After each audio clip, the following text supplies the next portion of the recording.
All right. Greetings, everyone. Welcome back. It's Halloween 23, and we're in our second discussion on Chapter 3. So we will look at the Cohort 5 questions on Chapter 3. So I encourage people to add even now questions directly to Cohort 5 questions, or there's all this other questions, so maybe people added directly to the table and so it doesn't have the Cohort 5 tag. But before we go to any questions, does anyone just want to bring up some piece of Chapter 3 that stuck with them, or highlight some other topic, or share a little bit about how they're seeing the low road and the high road now that we're getting to our second discussion on the high road?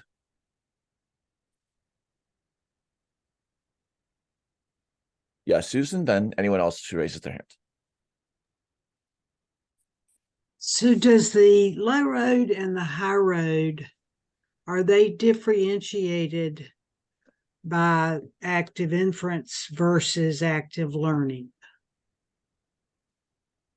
No, active learning was the term used by that one paper just to sort of spin the fastball a little bit different, to highlight kind of like a regime that an active inference agent can be in, instead of a purely confirmatory sensory mode, rather a mode that reduces uncertainty maximally about world states. But active inference is the bigger circle, which what the authors characterized as active learning is a smaller subset within, which incorporates it. So Dean brought up that active inference was a process of provisioning. Can you speak to that? We would have this was in private conversation, and so we'd have to know a little more about what he meant, but it's very evocative. Yeah, so that kind of brought the question of differentiating active learning from active inference. Cool. Versus belief updating. So, because learning would involve belief updating, right? Yeah, as with a huge number of the topics that we hear about, belief updating, attention, learning, anticipation, there's often a narrower technical sense. Like belief updating is just any Bayesian parameter updating at all. So belief updating doesn't always refer to a human with a psyche undergoing some kind of like narrative development. It can be a lot more narrow and small and less loaded with like philosophical or cultural baggage than if we were to say, hey, when's the last time you had a belief updating? Most people aren't going to say, well, when one of my proprioceptors in my arm, did something different. So sometimes, yeah, the narrow sense or the technical sense of a term, and then the broader scope of what it might evoke. And so these are all good comments. Christoph, then anyone else who raises their hand?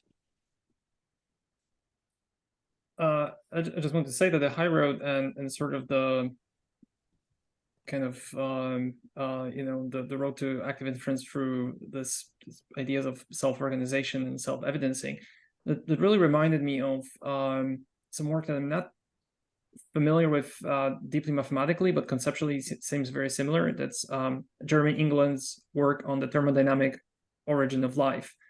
He kind of in his work, he has shown that if you have a system that's receiving an energy from external source, and it has a place to dissipate that energy, and there are certain other conditions that need to be met, then the system will necessarily organize itself in such a way to take advantage of that energy source. So it will start creating structures that will allow it to utilize that energy. And in his talk, I think that was at MIT a couple of years ago, at the very end of the talk, he makes this offhand remark that probably when the energy coming in has some kind of temporal structure that may eventually lead to the emergence of intelligence or something like that. That kind of made me when he said that in the talk, made me think about Faraday speculating about the electromagnetic nature of light. He's probably right, and I'm pretty sure that I'm quite sure, because he started with thermodynamics with his work, that it can be reconciled with active inference. So it's also kind of fascinating that there is this very close but slightly different view that kind of arrives at pretty much the same kind of conclusion from quite different set of assumptions, but related. Yeah, very interesting. Dr. Einstein, then anyone else?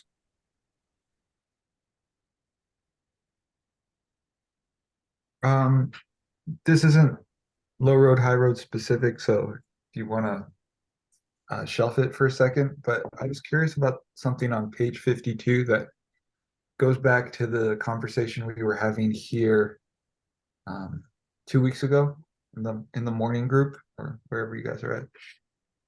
And it's about the idea of perception as action. I remember we were getting into that. And on 52, they use this example of if you're hungry and your glucose is low, so you have a hunger response. And so, there's this line that says, perception cannot go further than to reduce your surprise. And it got me thinking about, like, if anybody here has ever fasted, for example, you'll be really hungry the first day or whatever, and then by the second day, your hunger is just dissipated. And that got me thinking about that conversation we were having here regarding perception as action, because, what is it in terms of this field? I mean, obviously that's like a belief updating about your need to eat or something, but what would be the mechanism, according to this theory, that would cause your hunger to dissipate? Because there's been no action in the external world to reduce your hunger. It seems like it would be purely just a matter of perception. And so when they have that one line, that perception, can go no further than to reduce the surprise, it just made me think about that, kind of as a thought experiment. Cool. Yeah, I Francis? know a little bit Oh. about that. This is Andrew. Okay, go for it. Go for it. Yeah, there is action going on. Your body's metabolism is changing, and there's essentially external states that are functioning on your mind in that transition between day 1 and day 2 on fasting, that makes it not a completely internal state derived activity. I mean, would that count as taking an action, though? I mean, because you're not consciously, changing your external environment. I think that if you sketch it according to the ActInf ontology, it'll bring it into the rails. If you sketch out what's being observed, what are the hidden states being inferred, it will clarify a lot of pieces. Because otherwise, I mean, we could go infinitely into the actual biomolecular processes that happen in human fasting. But to kind of return that's not really my question. Yeah, but that's everything, is how do we take that situation of interest with its particularities and approach it from the high road? Francis, and then Christoph. Yeah. So from a counseling background, I'd say that you have to look at the whole self. The part of you that needs the need for food is one of your needs. You have other needs, maybe the need to fit in with your group, whatever need is driving you to fast. So you have to look at the perceptions, the goals of the whole self and how these balance out. You're always dealing with conflict, inner conflict, we have multiple needs at any one time. So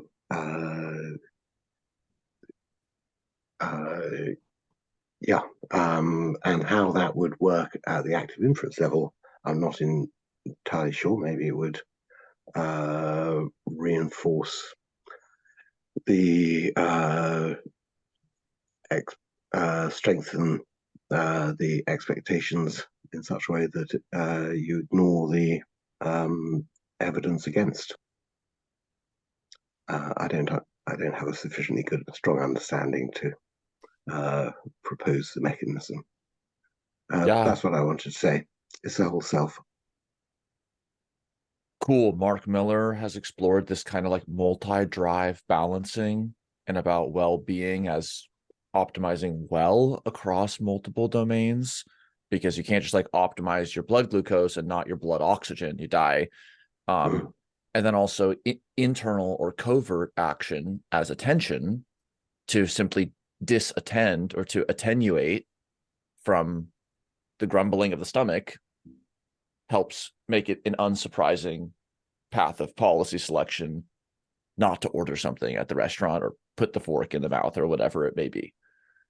Andrew, then Christoph. Sure. Not just a general thought of regarding the active inference framework. I mean, could we say something like, someone is making a decision to fast is a sort of like a higher order decision, but nonetheless, on the day to day, if they're not used to fasting, or even if they have in the past, but have not been for say the past week, such that they are very used to and therefore expecting to eat at regular time intervals on the day to day, that despite the fact that they've made this kind of higher order decision to not eat, nonetheless, like their body and other processes are expecting food. They are in fact not receiving food because of the fasting, and so there's a higher level of something, like there's an increase of something like surprisal or uncertainty, that is like, even though I can kind of consciously think like, oh no, I could eat food, I'm just choosing not to, my body is still experiencing physiological shifts and changes because I'm not eating. That is generating a lot of like kind of uncertainty in my body. This is different, this is not usual, this is not realizing my typical set of preferences. And then over time, as the body kind of adjusts to that, suddenly the need, hunger, other kind of sensations of surprise or otherwise might start to reduce as the body starts to realize like, oh no, I'm fine. Like my homeostasis is not exactly in danger here, even though it was kind of a shock initially to start experiencing the the difficulties of fasting in the first place on day one, right? So yeah, here we have the glucose observations, and then you can infer what the hidden state is. Again, it's the modeler's choice, map not territory, but this could be risk of death. So it might be a matrix learning. Oh, actually, I don't have a high risk of dying even when it's at this value or not. Then you mentioned like habits. I mean, oh, it's 5 p.m. So the generative model is in the business of the path of least action, doing the likeliest thing. So if 99% of the last 1,005 PMs you did something, your prior's high on simply doing it as a matter of habit, or of having a preference for a high glucose would then lead to the selection of policies that make those observations unsurprising. So once you start to kind of take a figure or some formalism and go beyond just associating components of the territory to bringing them in to stitching together a total generative model, you find that there's many generative models you can draw, sometimes with convergent insights, other times that highlight different features. And that's part of the iterated process of modeling, is like developing a portfolio of generative models, like many maps of the city, and then finding out, well, where are these special cases or generalizations of each other?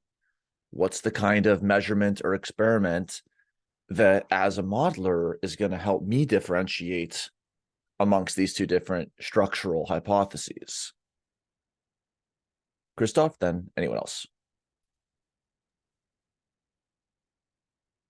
You kind of beat me to the punch, because I was about to say that it's all about tuning. Well, it's not all about, but it's largely about tuning precision parameters. So if you do an experiment where you fast regularly, like say every week, you're going to find it that, you know, even though you're starting from effectively the same starting point, so it's a somewhat reproducible experiment, week after week after week after week, it's becoming easier and easier and easier to fast. And also, you know, like I'm not an adept meditator, but I have some level of skill. And in my case, I can easily distinguish between two kinds of hunger. There's an intellectual craving for novelty, which I derive quite a lot of novelty from food. It's a pretty easy source of novelty, and a lot of people, I think, you know, like they feel this, their feeling of hunger is kind of virtual that way. And there's a physiological hunger that's a very distinct and different kind of feeling. And most of the time, I actually know that my body does not need food, even though I feel like I would like to eat something, because I'm creating this intellectual novelty. And I think there's an interesting way to actually experience this very directly, like how this process of tuning precision parameters happens. Is that if you take, you know, a big exhale and empty your lungs and hold your breath for as long as you can, at some point your body will force you to take a breath. You can't really just you know, suffocate that way, because amygdala will kick in and they will trigger, you know, this kind of panic fight or flight response that will kick you into taking a big breath. But if you do it again and again and again and again, very quickly you just get used to it, and you're no longer reacting to that with panic, and you can hold your breath for much longer, and so on and so forth. And you can actually experience some really nice effects of saturating your blood with CO2, which is extremely relaxing, and it pushes like O2 deeper into the cells, and it actually helps to pry oxygen away from, you know, red blood cells and so on. So it's entirely controlled by amygdala, and that's why it comes with this like a fascinating reaction. And you can just you can observe yourself tuning that parameter, and very quickly you can get used to much higher concentrations of CO2 in your blood, and it's not a problem at all. Okay, cool. Just to sort of look ahead to the kinds of generative models that make up doing active inference modeling. We see this all the time. Figure 4.3, we're going to revisit chapter 7. So this is the partially observable Markov decision process. Now, as shown here, there are no precision parameters. But then quickly after, they show, well, yeah, you can actually have another parameter kind of on top of each of them, little d on top of the d prior, little a on top of the a, little b on top of the b, and so on.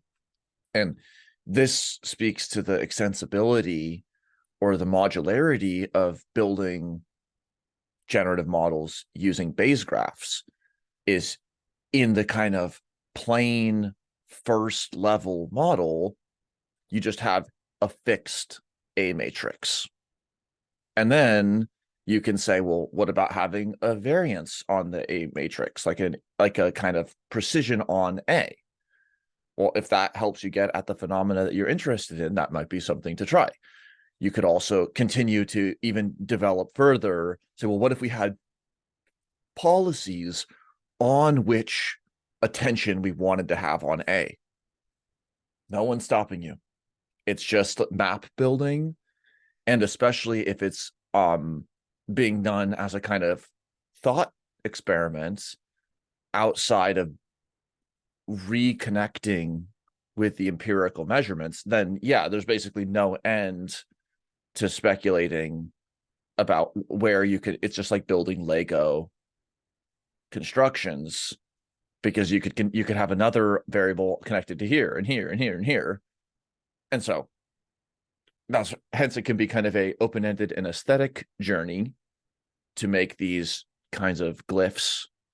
But then if you want to reconnect it back to the empirical data, which is discussed most in chapter 9, then you kind of have a divergent and convergent iterative process where you expand the portfolio of generative models you have, and then you use some experiments or measurements to then select or do Bayesian model selection to go back down to a smaller subset of them, and then you can kind of diversify from there, select them back down.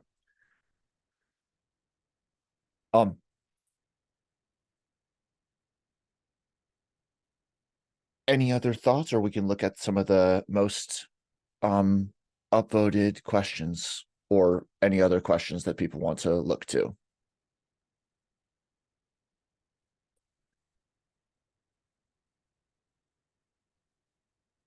Any other thoughts, or just remarks on the low road and the high road?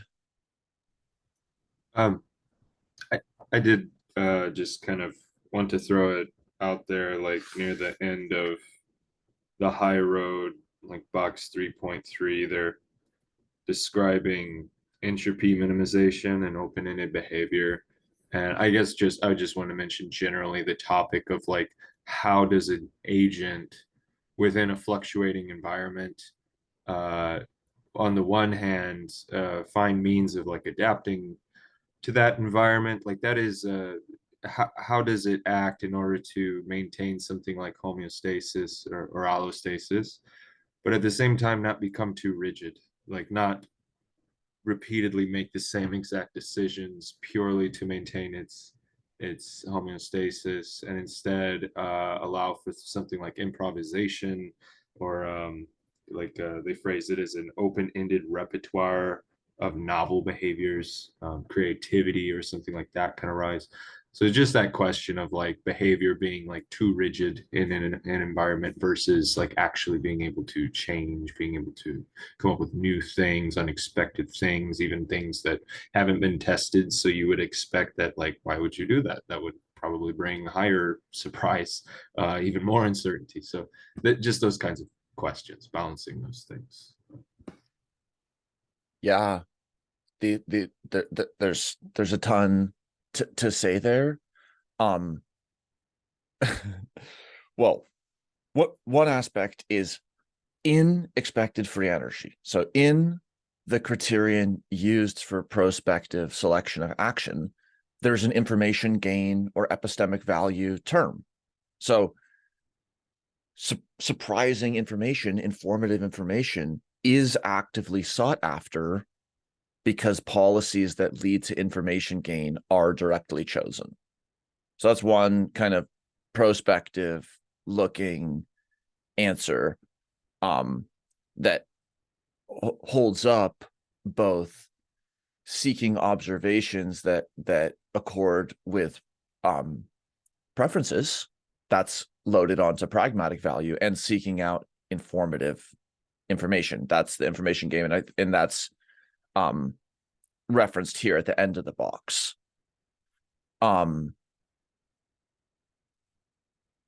Another piece to it is it's kind of like all these different seesaws, epistemic and pragmatic value, or underfitting and overfitting.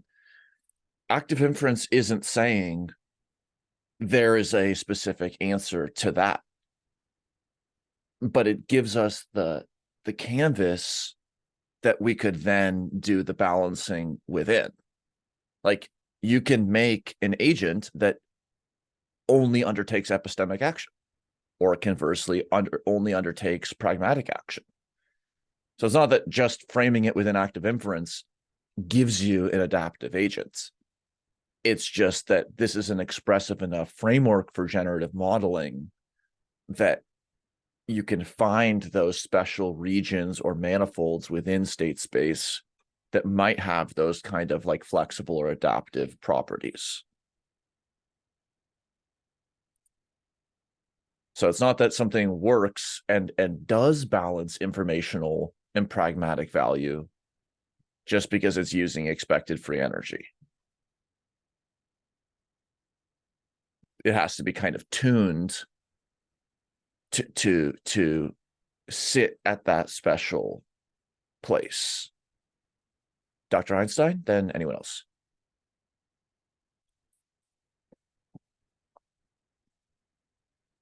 Okay, you're unmuted. I never expected these computers, Still a learning curve since I've hopped in the time machine. But Yeah, I think last week we towards the end of the session got to that line in box 3.3. This could be understood as the imperative to explain things as accurately as possible, but also keep options open and avoid committing to any specific explanation unless this is necessary. That's the maximum entropy principle. I mean, it's just, yeah, that's such a curveball they kind of sneak in there. At the end, I'm still trying to reconcile that because it makes sense intuitively in respect to like information foraging behavior, the necessity to calculate surprise beyond just simply minimizing it, or in respect to expected free energy rather than variational free energy. So it's kind of, I guess, it's an epistemically interesting question as far as what is the conception of truth in the active inference framework. I mean, it seems like it implies that everything, any agent has to simply view the world and truths in the world through a probabilistic framework. And there can be no absolute, a priori truth in this, or am I? I mean, Does these anyone have are any thoughts? huge philosophical questions. Yeah. Suffice to say that it's not about what the territory is or does. However, we may take a probabilistic approach to modeling a system that has deterministic or probabilistic characters. And then whether or not we think this or that about this or that, and whether it thinks this or that, any one of those could be right or wrong or literally whatever. So I think it's a jumping off point for some larger philosophical questions, but certainly it's not at the fundamental layer of the framework to have an opinion on stances that even with little familiarity, we can see one could jump one way or the other. And then, Andrew, yeah.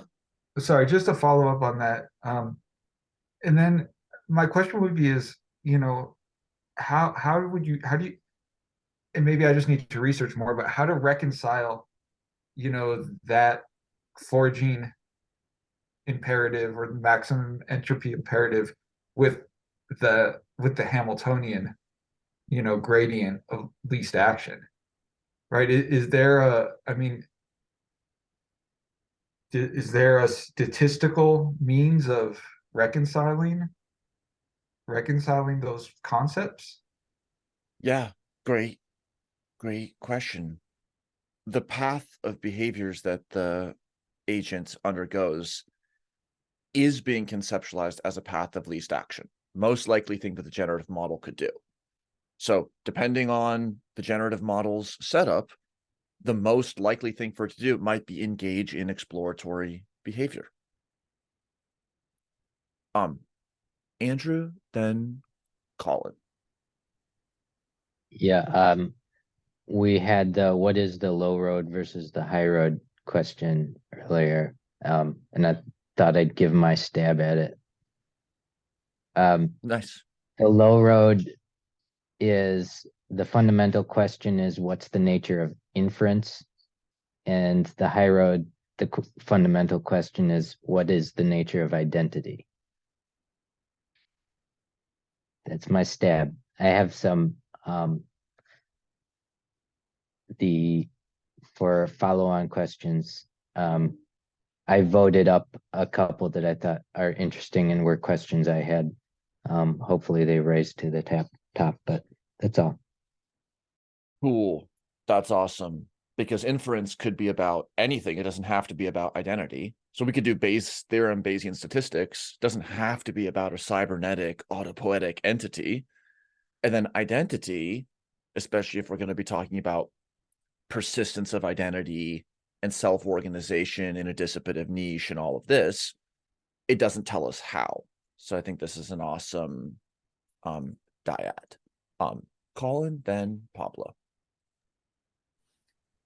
I was just stimulated to think from looking again at the explanation of expected free energy as a balance between information gain and pragmatic value. And I found these all of these formula were interesting in that they all represent a kind of balancing of two things, one of which you could prioritize more, but only by reducing the other.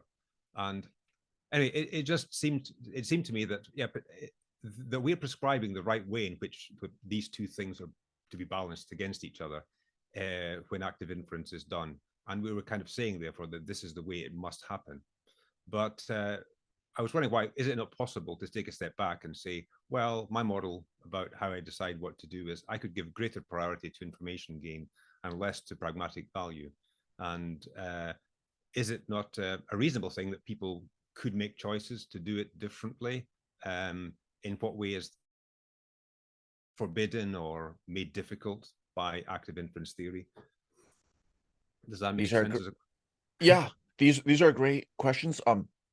Very nice insight that there's like two pieces broken out in each of these framings.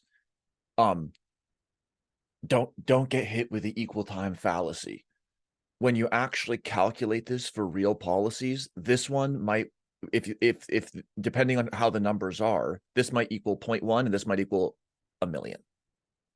So policy selection might be driven by one or the other. Just because there's two terms doesn't mean that it's 50-50. So if the C vector, to be more concrete here, is very large, and we'll see this later in the textbook, if the C vector has a large size, then pragmatic value dominates expected free energy. If the C value is small relative to uncertainties, then information gain dominates pragmatic considerations. And so again, this is like a seesaw, and then adaptivity is like the seesaw being balanced, but just the seesaw itself is not balanced because that's kind of, there's no one on it.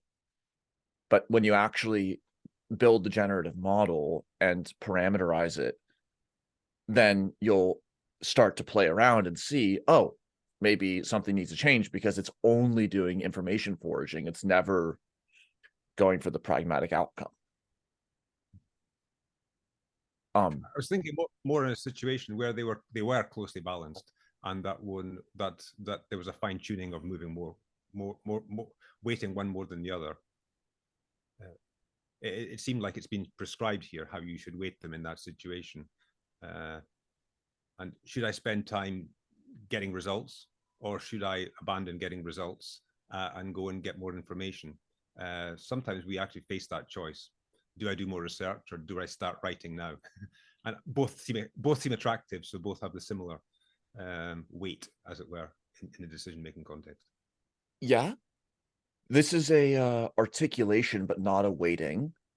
And there are policies and niches where maybe a given policy has high pragmatic and informational value. So just if you sketched out the generative model of doing research, as some have, and when to start or stop or move to a different resource, then this articulation would help at least kind of reckon with that. And then if it turns out that there's two policies that have a similar expected free energy because one of them is really informative and one is pragmatic, then they would have similar posterior probabilities of being selected, and that agent would potentially switch between those policies. Pablo, then Susan. Yes, this chapter, it made me think about that we live in an entropy universe, but active agents are like entropy fighters. That's kind of right. Yeah, anything that's being repeatedly measured at least has to weather the storm, even if it's just an inert particle. And then things that are active seem to go even beyond that, like they reconstitute themselves and they persist even more than you'd expect for just something and being inert and weathering the storm. What does that make you think about? Well, it's fun. It's like we are like as far as we know, not many of these agents on the universe. So I wonder why we it's like entropy all around us, and and we're trying to like we want it or not fight against it, and it's cool. Okay. Yeah, that's classical high road. That's kind of the mystery of persistence or of just perpetuation. And then why active inference is in the middle is we have a first principles persistence imperative with an implementable process theory coming from the low road. And that's why the active inference generative model can be used to address those kinds of situations of persistence. And it also has a tractable way. Otherwise, it's just a description of the problem of persistence without a way to generate any kind of agent to actually do it. Susan, then Christoph. So yeah, I like the distinction between the nature of identity and nature of inference, and that kind of brings me to how to understand, and yeah, the probability versus possibility kind of comes into my frame of reference, because if I'm looking at the high road through the nature of identity, then that's going to lead to my preferences and my perceived affordances. So how does that change my Markov blanket? How does what change it? If I am, if I'm moving between, what I'm interpreting here is that if I look at the high road as the nature of identity, then that for me has more to do with the area of possibility, or going back to a statement made I think last week, in terms of action starts with an imaginative process or predictive representation. So that's going to drive my perceived affordances, right? Yes. There's a lot of different ways to say it for something that's simpler or more sophisticated. But yeah, what actions can I select from? What are my affordances such that I'm in the business of finding out what I am or confirming what I am? And confirming what I am might be I'm the kind that goes and finds out new information. That's the information foraging piece. So just self-evidencing doesn't mean just navel gazing or just shutting down sensory input, as people for years have kind of repeatedly raised. Self-evidencing can be broader than just seeking confirmation of sensory evidence in a short term. Right. And so how would that not, let's say that I recognize that, well, hey, I can be this way too. So I basically invoked or updated my beliefs about what my affordances are. Would that not change my Markov blanket? Expand it? Or am I not thinking again about Markov? It's a little understated, because a Markov blanket in what sense? I mean, the sensory apparatus is not going to change. So let's just say someone says, I'm not the kind of person who goes to parties. If it were at a party, it wouldn't be me. So that's the kind of identity and what something expects to be. But then if someone has a different internal model, says, I'm the kind of person that sometimes is at a party and sometimes isn't, then they could self-evidence in either of those settings. But in either of those settings, they would still have visual input and hands. So their Markov blanket wouldn't change, or a generative modeler modeling the person going to the party or not, it doesn't need to entail a difference. But you could make a situation where the Markov blanket does change. Like, I'm the kind of person who does or doesn't use Neuralink, or does or doesn't take on this extra sensory technology, because that is a more structural modification of the interface of the agent with the niche. And that has a more vital relationship with the blanket and with the object's sense of self, perhaps. So can I ask one more question? Mhm. Does that lead me to the boundary of my Markov blanket if I'm updating my affordances? Sketch out the space and see what it looks like, and sketch what is the bound and what's inside and what's outside, because Markov blanket's very general. Any Bayes graph is going to have Markov blankets aplenty. So then Okay. it can be helpful to clarify, are we talking about like what kinds of spaces? Okay. And that's the Ra, modeling part, right? Okay. Yeah. Okay. Ra, go for it. Hey, Susan. So your question about the nature of identity and how can the Markov blanket of an agent shift around reminds me of some ideas that I was thinking about recently. And this is maybe a bit more of a psychological and philosophical perspective. But thinking about maybe two kinds of organisms, let's say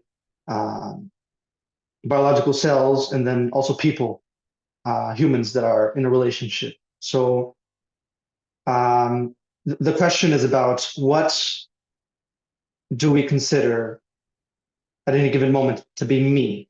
What is it that I say or have in my mind? This is what counts as me.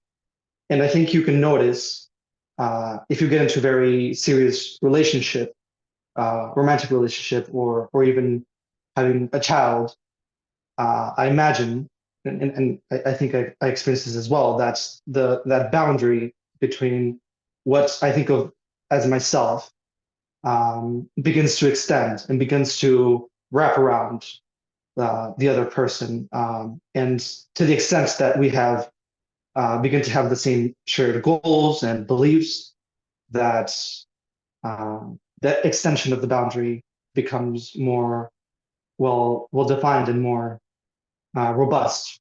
And the other way that I was thinking about this is in cells, in biological cells, how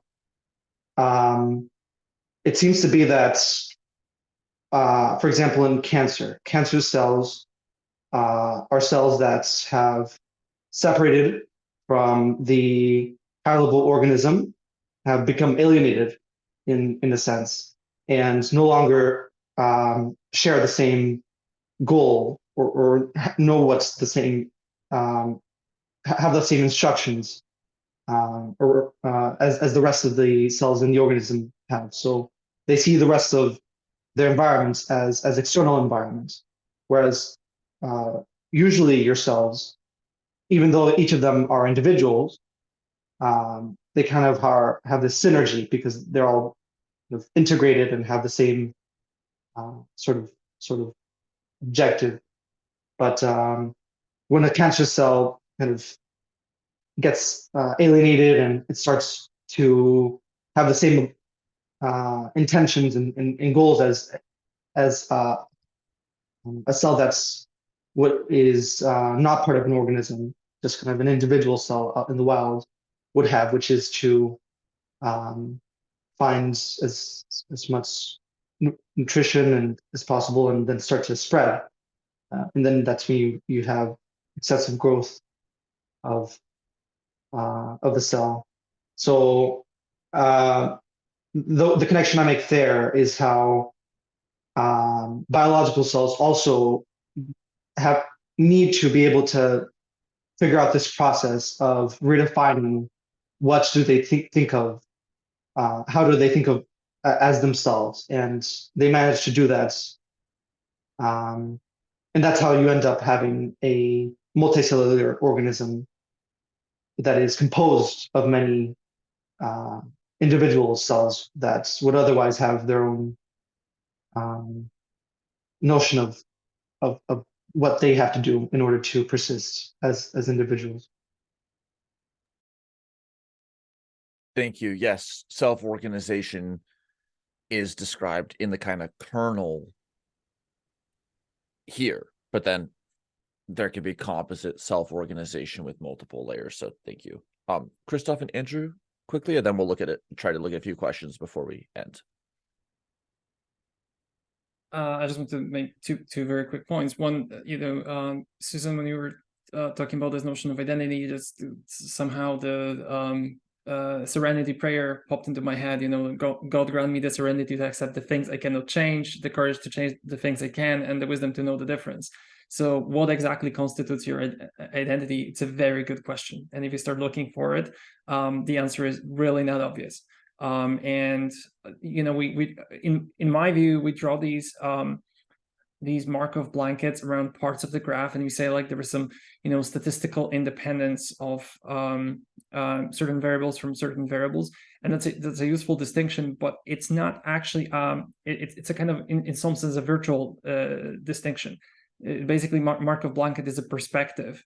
And that perspective can simply be changed from one perspective, because there's always some kind of hierarchical nested structure, and we can adjust it as needed. So the notion of identity is very fluid, and a lot of traditions, like Buddhist traditions, for instance, teach you how to look for your identity, and you will find that there is no such thing as identity. That boundary cannot be really drawn. And the goal of a lot of these practices to simply lead you to the realization that we're all interconnected at some incredibly deep level, and if you're trying to draw that boundary, you're always going to find some kind of way in which the boundary doesn't hold, but it's still nevertheless kind of useful. And to go back to the previous point about this information gain versus epistemic value, the way I started seeing free energy principles, that we start with Bayes' theorem, and which is kind of like this kind of non-computable in the general case piece of mathematics, and then we use it to almost pretty much not almost but tautologically carve up that belief updating in all kinds of different ways to give us a different perspective on what's going on. But it's not an implementation prescription. It's a certain kind of myopic view through the lens of probability distributions and Bayes' theorem and so on and so forth, kind of geometric view on the world and how it's actually implemented, whether there is some kind of parameter that weighs information, looking for epistemic value versus the other term, that's still that's kind of hidden by the formalism, and that's necessarily hidden because the formalism kind of comes up from basically making this distinction up out of nowhere, right? We just take the posterior, expand it through Bayes' theorem, carve it up however we like it, group some terms and say like, well, this is this and this is that. And the distinction is in some sense imposed on something where that doesn't necessarily it's not inherent in the object. It's an imposed point of view. Okay. Thank you. Yes, Andrew and Dr. Einstein, very quickly, and then let's see if we can go to a question. Yeah, I just have a couple thoughts on some previous points. One, I forget who it was, but the comment about entropy and us kind of being entropy fighting machines. I just had a thought that we've probably all been embedded in this milieu that treats the second law of thermodynamics as like universally inevitable. And I think there's some good evidence due to like cosmic expansion and some arguments that contemporary thinkers are making that actually order might be more likely. The second law only applies when you have a closed container that you'll reach kind of heat death. And most of our evidence in terms of the universe is we are in open systems all the way around, and closed containers are actually the exception, not the rule. I'm going to post a couple links to books that sort of talk about that. What I first found it from Julian Barbeau, who's kind of a oddball physicist. He's got a book called The Janus Point that he talks about the relevance for that in terms of time. And also, I believe Alicia Geraro her name pops up in the Coda, our textbook group. The context changes everything. And she's got some interesting arguments that kind of touch on that and also touch on the whole Markov blanket dialogue we're having here. I believe you can get her book for free. It's unlocked. I'm currently looking at it and highly recommend it so far.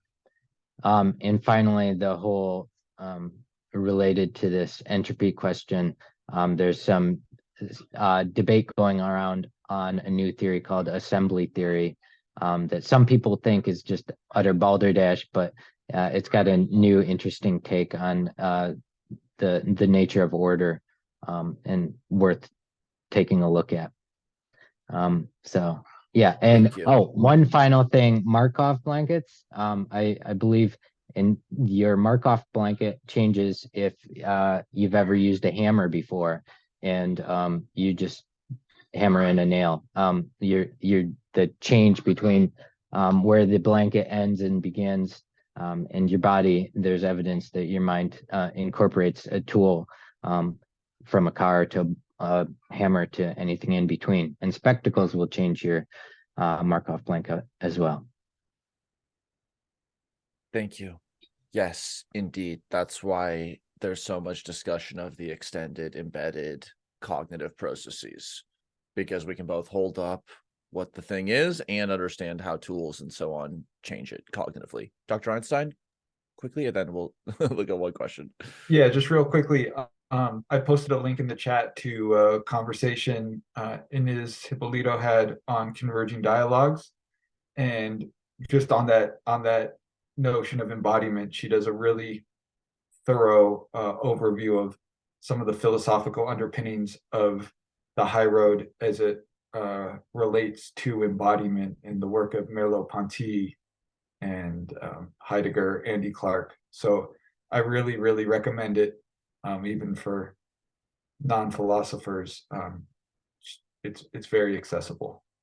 So, and she really touches on that the need of, the relationship of the body and the environment, as an agent for gathering information and model updating. With respect to Andy Clark's work, so check that out, guys. Cool. In our last minutes, first, if you feel like you have more to say or you have more questions than answers, more answers than questions, I so heavily and heartily encourage you to modify the coda. Please add the links there. That's how we move together as a niche. If you add questions, if you add links, if you improve links, you will learn, you will help others learn. It's really super important and special. There's a ton of questions, of course, that we didn't get to, but just even highlighting some of the questions in red. These are like epic things that people have asked, and again, there's a lot of improvable discourse in a lot of these topics. So like, I know it's a lot to look at and discuss, and so we're like all just kind of forging through this massive niche, but no one's going to read all of this. So we're always just kind of like finding and leaving things forward from each other. That's part of the fun. Let's just look ahead to what's going to happen. This was our second discussion on chapter 3. We're going to be heading next into chapter 4. Chapter 4 is where we get to the generative models of active inference.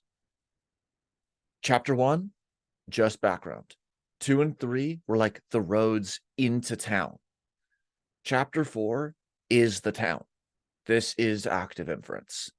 Chapter 5 is going to discuss what's happening in that town in the mammalian neuroscience district, just focusing on a few human or mammal type neuroscience cases where generative models have been deployed. And that'll take us basically to the end of the year. People can add their different ideas and so on, but that's kind of what the first half of the book, the epistemic half of the book, ends up looking like. And then the second half is bringing closer to the modeling and the hands-on and so on with the recipe starting in chapter 6. But yeah, it's quite a journey, and the low road and the high road definitely invoke very different regimes of attention. Chapter 4 is going to be longer and with some more analytical details than the previous chapters.